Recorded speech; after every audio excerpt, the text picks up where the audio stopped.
Les sales d'estudi municipals continuen la seva tasca després de Nadal. Durant el període d'exàmens, l'Ajuntament de Sabadell ha ampliat en 150 hores l'horari habitual de les sales d'estudi de les biblioteques Vapor Badia i de Ponent.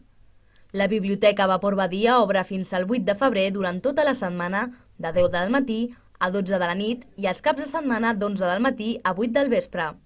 La Biblioteca de Ponent, dilluns, dimecres, dijous i divendres, obre de 4 de la tarda a 12 de la nit, dimarts de 10 a 12 de la nit i dissabte de 10 del matí a 2 de la tarda. D'altra banda, la resta de sales d'estudi de Sabadell mantenen el seu horari habitual.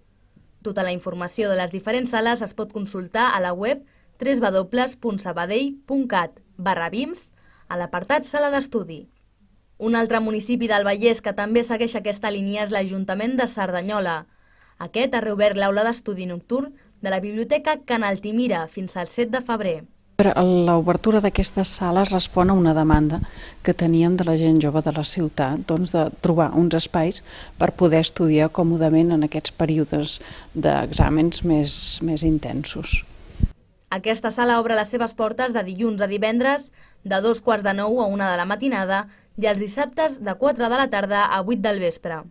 Nosaltres estem satisfets perquè sí, perquè quan vam començar el gener passat vam fer una prova pilot i vam dir si no funciona, si la gent no ve, doncs no repetirem el servei. Però sí que és cert que la gent venia.